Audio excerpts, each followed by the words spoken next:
ಹೇಗಿದ್ರಿ? ಏನ್ ಹೇಳ್ತೀರಿ ರಾಜ್ಯದ ಜನರಿಗೆ 13 ದಿನದ ಬಳಿಕ? ಮೊದಲನೇದಾಗಿ ಕರ್ನಾಟಕದ ಎಲ್ಲ ಮಹಾಜನರಿಗೆ ಗಣರಾಜ್ಯೋತ್ಸವದ ಹಾರ್ದಿಕ ಶುಭಾಶಯಗಳನ್ನ ಹೇಳ್ತಾ, ನನಗೆ ಆಗಬಾರ್ದಾದಂಥ ಒಂದು ದುರ್ಘಟನೆ ಆಗಬಾರ್ದಾಗಿತ್ತು. ಆದರೆ ಪ್ರಾಣಾಯಾಮ ಅಂದರೆ ನಾನು ಯಾವ ರೀತಿ ಒಂದು ಕೊನೆ ಹಂತವನ್ನು ನೋಡಿ ಇವತ್ತು ಬದುಕಿನಲ್ಲಿ ಹೋರಾಟ ಮಾಡಿ ಇವತ್ತು ಬದುಕಿ ಮತ್ತೆ ಹೊರಗಡೆ ಬರ್ತಾ ಇದ್ದೀನಿ.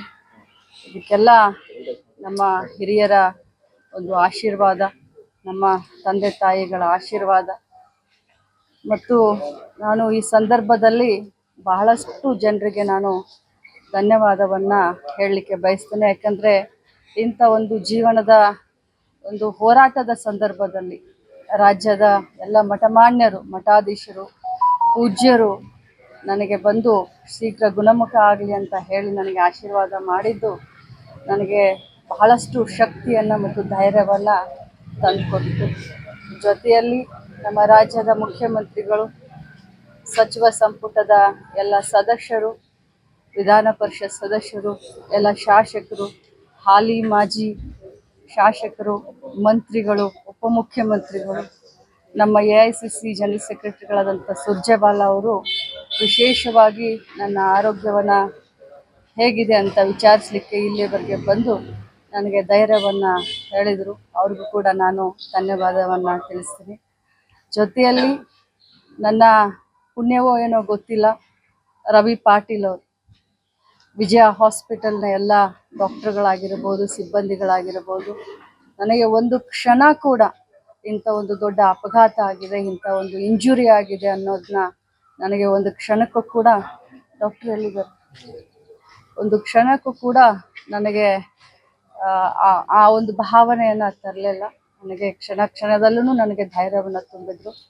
ಅವರೆಲ್ಲ ಸಿಬ್ಬಂದಿಗಳು, ಎಲ್ಲ ವೈದ್ಯರ ತಂಡಕ್ಕೆ ನಾನು ನಿಜವಾಗ್ಲೂ ಧನ್ಯವಾದವನ್ನು ಅರ್ಪಿಸಲಿಕ್ಕೆ ಬಯಸ್ತೀನಿ. ಕ್ಷೇತ್ರದ ಎಲ್ಲ ನನ್ನ ಗುರು ಹಿರಿಯರು, ಮತದಾರರ ಬಾಂಧವರು ಪ್ರತಿನಿತ್ಯ ಪೂಜೆಯನ್ನು ಮಾಡಿ ನನ್ನ ಒಂದು ಆರೋಗ್ಯ ಬೇಗ ಸುಧಾರಣೆ ಆಗಲಿ ಅಂತ ಏನು ಬೇಡಿಕೊಂಡ್ರು, ನನ್ನ ಭಾಗ್ಯನ ಏನೋ ಬೆಳಗಾವಿ ಗ್ರಾಮೀಣ ಕ್ಷೇತ್ರದ ಎಲ್ಲ ಜನರಿಗೆ, ಜಿಲ್ಲೆಯ ಜನರಿಗೆ, ರಾಜ್ಯದ ಜನರಿಗೆ ನಾನು ಧನ್ಯವಾದ ಹೇಳ್ತೀನಿ. ಜೊತೆಯಲ್ಲಿ ನನ್ನ ಕುಟುಂಬ, ನನ್ನ ತಾಯಿ, ತಮ್ಮ, ನನ್ನ ಸೊಸೆ, ನನ್ನ ಮಗ, ಅಕ್ಕ ತಂಗಿಯರು, ಎಲ್ಲ ಮಾವಂದಿರು ಬೆನ್ನಿಗೆ ನಿಂತು ಧೈರ್ಯ ಕೊಟ್ಟರು. ಜೊತೆಯಲ್ಲಿ ತಮ್ಮೆಲ್ಲರ ಸಹಕಾರ ಕೂಡ ನನಗೆ ಸ್ಫೂರ್ತಿ ಆಯಿತು ಅಂತ ಕ್ಷಣ ನೆನಪು ಮಾಡ್ಕೊಂಡ್ರೆ ಪುನರ್ಜನ್ಮ ಅನ್ಸುತ್ತೆ. ಖಂಡಿತವಾಗ್ಲೂ ಆ ಕ್ಷಣ ಪುನರ್ಜನ್ಮ ಅನಿಸುತ್ತೆ. ನನಗೆ ಡಾಕ್ಟರ್ ಎಷ್ಟು ದಿನ ಹೇಳ್ತಾರೋ ಅಷ್ಟು ದಿನ ರೆಸ್ಟ್ ತಗೊಳ್ಳೋಕ್ಕೆ ಮನಸ್ಸಿದ್ರೂ ಕೂಡ ಜವಾಬ್ದಾರಿ ಬಹಳ ಇದೆ. ಮಾರ್ಚ್ನಲ್ಲಿ ನಾವು ಬಜೆಟನ್ನು ಮಂಡನೆ ಮಾಡಬೇಕು.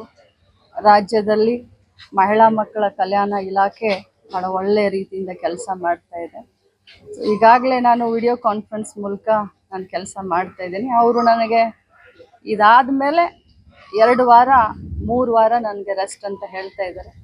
ನೋಡೋಣ ಎಷ್ಟು ದಿನ ಆಗುತ್ತೋ ಅಷ್ಟು ದಿನ. ಮೇಡಮ್, ಈಗ ನಿಮ್ಮ ಅಪಘಾತದ ಮೇಲೆ ಸಾಕಷ್ಟು ಸಂಶಯಗಳನ್ನು ವ್ಯಕ್ತಪಡಿಸಿದ್ರು, ಅಂಥವ್ರಿಗೆ ಏನು ಹೇಳ್ತಾರೆ? ನಾನಂಥವ್ರಿಗೇನು ಹೇಳಲಿಕ್ಕೆ ಬರೋದಿಲ್ಲ. ಸ್ಟೋನ್ ಹಾರ್ಟೆಡ್ ಅಂತ ಹೇಳ್ಬೋದು, ಅಥವಾ ಹಾರ್ಟ್ಲೆಸ್ ಪೀಪಲ್ ಅಂತ ಹೇಳ್ಬೋದು. ಸಾವನ್ನಲ್ಲೂ ರಾಜಕಾರಣ ಮಾಡುವಂಥವ್ರಿಗೆ ಉತ್ತರ ಕೊಡುವಂಥ ಅವಶ್ಯಕತೆ ನನಗಿಲ್ಲ. ಮೇಡಮ್, ಆಕ್ಚುಲಿ ಅವತ್ತು ಏನಾಯ್ತು ಏನಾದರೂ ನೆನಪಿದೆ? ಆ ಘಟನೆ 5 ಗಂಟೆ ನನಗೆ ಪ್ರಯಾಗ್ರಾಜ್ನಲ್ಲಿ ಏನು ಪುಣ್ಯ ಸ್ನಾನ ಎಲ್ಲರೂ ಮಾಡ್ತಾ ಇದ್ರು ಭಾರತ ದೇಶದವರು. ನಮಗೆ ವಿಶೇಷವಾಗಿ ಸಂಕ್ರಾಂತಿ ಅಂತಂದರೆ ಎಲ್ಲರೂ ಹೊಳೆಗೆ ಹೋಗಿ ಸ್ನಾನ ಮಾಡುವಂಥದ್ದು ಒಂದು. ಅದರಲ್ಲೂ ನನ್ನ ತಮ್ಮನ ಮನೆ ದೇವರಾದಂಥ ಹಟ್ಟಿಹೊಳಿ ವೀರಭದ್ರೇಶ್ವರನ ಹೊಳೆದಂಡೆ ಮಲಪ್ರಭಾ, ಅಲ್ಲಿ ಬೆಳಗ್ಗೆ ಪುಣ್ಯ ಸ್ನಾನ ಮಾಡೋಣ, 7 ಗಂಟೆ ಒಳಗಡೆ ಕುಟುಂಬ ಸಮೇತ ಎಲ್ಲರೂ ಹೋಗಿ ಪುಣ್ಯ ಸ್ನಾನ ಮಾಡೋಣ. ಯಾಕಂದರೆ 7 ಗಂಟೆ ನಂತರ ಆದರೆ ಜನ ಎಲ್ಲ ಸೇರ್ತಾರೆ, ನೀರು ಒಂದು ಸ್ವಲ್ಪ ಕಲಕಾಗ್ತಾವ ಅಂತ ಹೇಳಿ ನಾವು ರಾತ್ರಿ 10ವರೆಗೆ ನಾವು ಡಿಸೈಡ್ ಮಾಡಿ ನಾವು ಬರೋಕ್ಕೆ ಹೊರಟು. ರಾತ್ರಿ 10ವರೆಗೆ ಇನ್ನು ಎಸ್ಕಾಟ್ಗೆ ದಿಢೀರಂತ ಡಿಸಿಷನ್ ತಗೊಂಡಾಗ 10ವರೆಗೆ ಏನು ಸಾವಕಾಶ ಹೋಗೋಣ ಅಂತ ತಮ್ಮ ಹೇಳಿದ್ರು ಕೂಡ ಸಾವಕಾಶ ಹೋಗೋಣ ಅಂತ ನಾನು ದುಡ್ಡಿತ್ತು ಕಾರಲ್ಲಿ ಅನ್ನುವಂಥದ್ದು ಗಂಭೀರ ಆರೋಪ ಮಾಡ್ತಾರೆ. ಈ ಆರೋಪಕ್ಕೆ ನಾನು ಉತ್ತರ ಕೊಡಲಿಕ್ಕೆ ಹೋಗೋದಿಲ್ಲ. ಅವರ ಬುದ್ಧಿ ಬ್ರಹ್ಮನಿಷ್ಠೆ ಆಗಿದ್ದಾರೆ. ಬುದ್ಧಿ ಎಲ್ಲೋ ಪಾಪ ಹುಡುಕ್ಬೇಕಾಗಿದೆ. ಯಾಕಂತಂದರೆ ಇಂಥ ಒಂದು ಕ್ಷುಲ್ಲಕ ಆರೋಪಕ್ಕೆ, ಅದು ಕೂಡ ಈ ಒಂದು ಸಾವು ಬದುಕಿನ ಹೋರಾಟದಲ್ಲಿ ನಾನು ಎದ್ದು ಬಂದಿದ್ದೀನಿ. ಸೊ ಇಂಥ ಎಲ್ಲ ಆರೋಪಕ್ಕೆ ಇದು ತಕ್ಕ ಸಮಯ. ವಿಶೇಷ ತನಿಖೆ ಏನಾದ್ರು ಮಾಡಕ್ಕೆ ಹೇಳ್ತೀರಾ? ಕಳೆದ 13 ದಿನಗಳಲ್ಲಿ ರಾಜ್ಯದಲ್ಲಿ ಏನೆಲ್ಲ ಈ ಫೈನಾನ್ಸ್ ಗಳ ಕಾಟ ಎಲ್ಲ ಇತ್ತು, ನೀವು ಆಸ್ಪತ್ರೆಯಲ್ಲಿ ಇದ್ದುಕೊಂಡೇ ಕರ್ತವ್ಯ ಪ್ರಜ್ಞೆ ಮೆರೆದ್ರಿ, ಏನ್ ಹೇಳಕ್ ಬಯಸ್ತೀರಿ? ಖಂಡಿತವಾಗ್ಲೂ. ಯಾಕಂತಂದ್ರೆ ಬೆಳಗಾವಿ ಜಿಲ್ಲೆಯಲ್ಲಿ ಫೈನಾನ್ಸ್ ಹಾವಳಿ ನಡೀತಾ ಇರೋದು ನನಗೆ ಒಂದು 6 ತಿಂಗಳ ಹಿಂದೆ ನನ್ನ ಗಮನಕ್ಕೆ ಬಂತು. ನನ್ನ ಗಮನಕ್ಕೆ ಬಂದಾಗ ನಾನು ಬೆಳಗಾವಿಯ ಕಮಿಷನರ್ಗೆ, ACPಗೆ, DCPಗೆ, ನನ್ನ ಕ್ಷೇತ್ರದ 4 ಜನ CPIಗಳಿಗೆ ನಾನು ಕರೆಸಿ ಮೀಟಿಂಗ್ ಮಾಡಿ, ಈ ರೀತಿ ನನ್ನ ಕ್ಷೇತ್ರದಲ್ಲಿ ಮತ್ತು ಜಾಸ್ತಿ ಆಗಿದ್ದು ಯಮಕನಮಡಿ ಕ್ಷೇತ್ರದಲ್ಲಿ ಈ ರೀತಿ ನನ್ನ ಗಮನಕ್ಕೆ ಬಂದಿದೆ, ಇದನ್ನು ನೋಡಿ ಅಂತ ನಾನು ಅವತ್ತನೇ ಅವ್ರಿಗೆ ಲಿಖಿತವಾಗ್ಲೂ ಕಂಪ್ಲೇಂಟ್ ಕೊಟ್ಟೆ, ಅವ್ರಿಗೂ ಹೇಳಿದೆ. ಮತ್ತು ಸಂಬಂಧಪಟ್ಟಂಥ ಯಾರು ಹೆಣ್ಮಕ್ಳು ಬಹಳಷ್ಟು ಬಂದು ನನ್ನ ಕ್ಷೇತ್ರದಲ್ಲಿ ಮಾಡಿಸ್ತಾ ಇದ್ರು ಅವ್ರನ್ನ ಮನೆಗೆ ಕರೆದು ಅವ್ರಿಗೆ ಬುದ್ಧಿ ಹೇಳಿ, ಈ ರೀತಿ ಇನ್ನೊಮ್ಮೇನಾದರೂ ನೀವು ಮಾಡಿಸಿದ್ದೇನಾದರೂ ನನಗೆ ಕಂಡು ಬಂದರೆ ತತ್ಕ್ಷಣ ನಿಮ್ಮ ಮೇಲೆ ಕಂಪ್ಲೇಂಟ್ ಕೊಡ್ತೀನಿ ಅಂತ ಕೂಡ ಹೇಳ್ತೀನಿ. ಮೇಡಮ್, ಏನಾದ್ರು ವಿಶೇಷ ತನಿಖೆಗೆ ಆಗ್ತದೆ? ಯಾವ ತನಿಖೆ? ಈ ನಿಮ್ಮ ಕಾರು ಅಪಘಾತ ಏನಿಲ್ಲ, ಆ ದೇವರ ದಯದಿಂದ ಇವತ್ತು ನಾನು ಆರೋಗ್ಯವಾಗಿ ಹೊರಗೆ ಬಂದಿದ್ದೀನಿ. ಇನ್ನೊಮ್ಮೆ ತಮ್ಮೆಲ್ಲರಿಗೂ ಕೃತಜ್ಞತೆಯನ್ನು ಸಲ್ಲಿಸ್ತೀನಿ. ರಾಜ್ಯದ ನನ್ನ ಇಲಾಖೆಯ ಜವಾಬ್ದಾರಿಯನ್ನು ಹೊತ್ಕೊಂಡು ಇನ್ನೊಮ್ಮೆ ಕಾರ್ಯಪ್ರವೃತ್ತಿಯಾಗ್ತೀನಿ. ಎಲ್ಲರಿಗೂ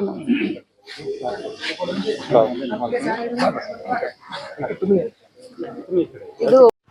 Thanks for watching. Read, discuss and debate with editor Dr. Yan Prashant Rao. Wanted reporters in print, digital and visual media for Bharat Vaibhav Daily Newspaper, BV News 5 Channel and BV Fast Web News from all the talukas of Karnataka, Goa and Maharashtra. If interested, send your resume to 9019229366.